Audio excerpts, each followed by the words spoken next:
নমস্কার বন্ধুরা, সামনেই তো জন্মাষ্টমীতে কিন্তু আমরা নানা রকম জিনিস কিন্তু বানিয়ে গোপালকে দিয়ে থাকি। তার মধ্যে কিন্তু একটা হচ্ছে নাড়ু। আজকে আমি চিনির নাড়ু বানাবো। কিভাবে আমি আজকে একটু অন্যভাবে চিনির নাড়ুটা বানাবো। চিনির নাড়ু কিন্তু সাধারণত আমরা চিনি আর নারকেল দিয়েই বানিয়ে থাকি, কিন্তু আজকে আমি একটু অন্যরকমভাবে চিনির নাড়ুটা বানাবো, যেটা খেতে কিন্তু অসাধারণ লাগবে আর মুখে দিলেই কিন্তু মিলিয়ে যাবে। আমি কিভাবে এই চিনির নারকেল নাড়ুটা বানাই তার জন্য আপনারা পুরো ভিডিওটা দেখবেন। আশা করি আপনাদের ভালো লাগবে। ভিডিওটা দেখে যদি আপনাদের ভালো লাগে তাহলে অবশ্যই একটা লাইক করবেন, শেয়ার করবেন আর চ্যানেলটা অবশ্যই সাবস্ক্রাইবার করে নেবেন।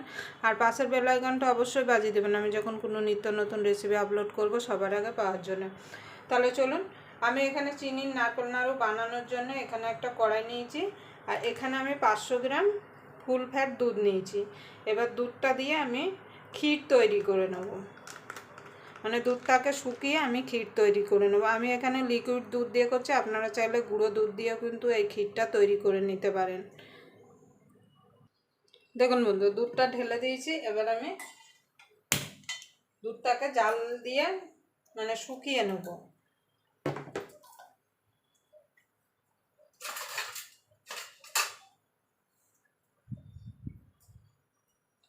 কন্টিনিউ কিন্তু এইভাবে নাড়তে হবে, না হলে কিন্তু তলা থেকে লেগে যেতে পারে। দেখুন বন্ধু, দুধটা ফুটে গেছে। দিয়ে দেবো 10 টাকা দামের 2 প্যাকেট গুঁড়ো দুধ।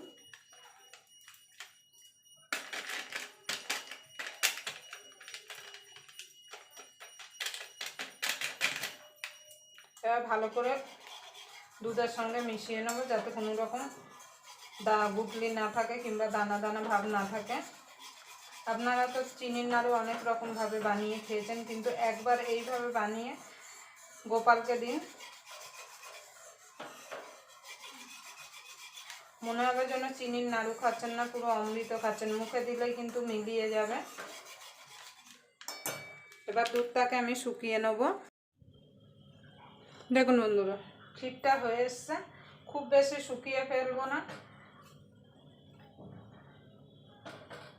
তাহলে কিন্তু মেশাতে তখন অসুবিধা হবে।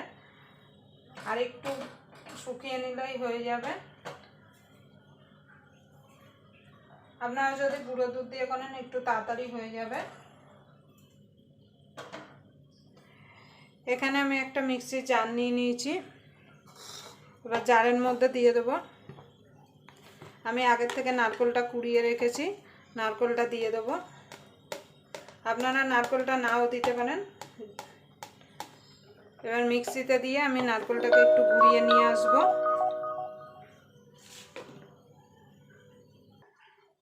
দেখুন বন্ধুরা, ক্ষীরটা হয়ে এসছে। এবার আমি নামিয়ে দেবো। দেখুন বন্ধুরা, আমি ক্ষীরটা নামিয়ে নিয়েছি, সাইডে রেখে দেবো। আর এদিকে নারকেলটাও আমি মিক্সিতে গুঁড়িয়ে নিয়েছি। এবার এরকম একটা বাটি নিয়েছি, এবার বাটি মেপে আমি নারকেলটা নিয়ে নেব। অবশ্যই কিন্তু যে কোনো কিছু একটা মেপে নিতে হবে।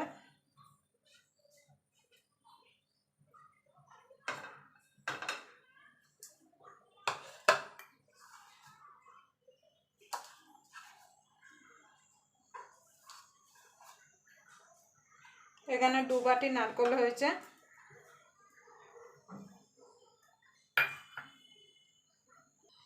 দেখুন বন্ধু, দিয়ে দেবো 1 বাটি চিনি, আর একটু দিয়ে দেবো।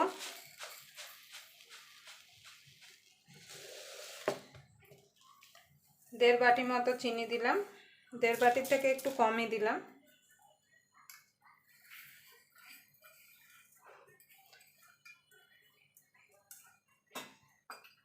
এবার ভালো করে হাত দিয়ে মেখে নেব।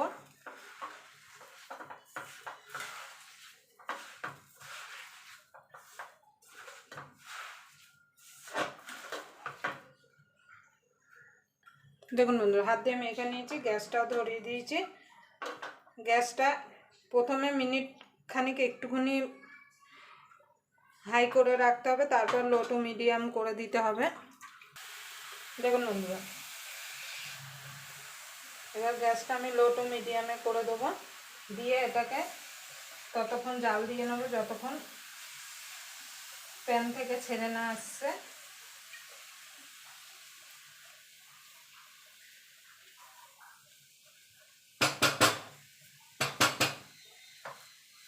এইভাবে।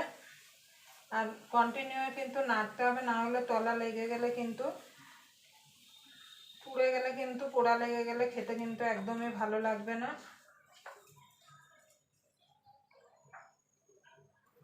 দেখুন বন্ধুরা,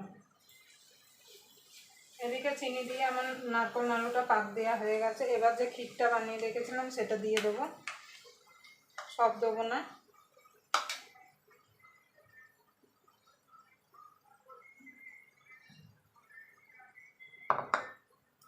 এবার ভালো করে মিশিয়ে নেব।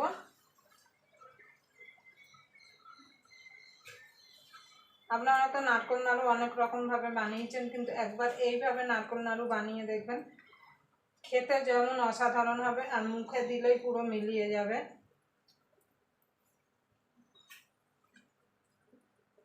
এবার ভালো করে মিশিয়ে নেব এটা নারকোলের সঙ্গে ক্ষীরটাকে। দেখুন বন্ধু, ভালো করে মিশিয়ে নিয়েছি। দিয়ে দেবো একটুখানি এলাচ গুঁড়ো।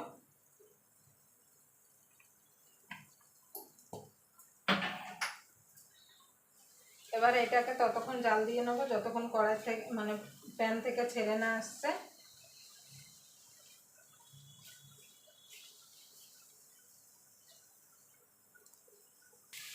দেখুন বন্ধুরা, প্যান থেকে ছেড়ে দিয়েছে, আমি এটা নামিয়ে নেব।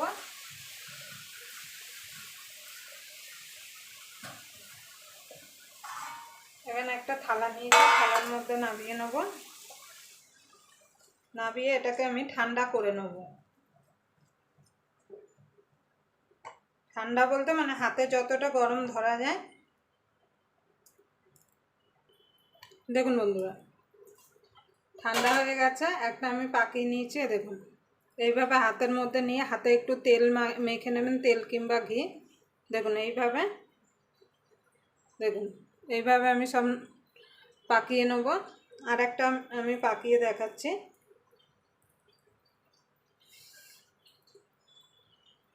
এই যে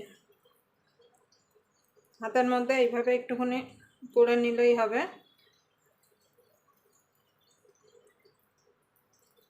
দেখুন এইভাবে সবগুলো আমি পাকিয়ে নেব।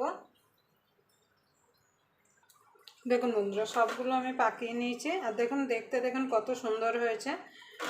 আপনারা এই জন্মাষ্টমীতে অবশ্যই এইভাবে বাড়িতে না চিনির নারকেল নাড়ু বানিয়ে দেবেন। একটা আমি করে দেখাচ্ছি, দেখুন কতটা সফট আর নরম হয়েছে।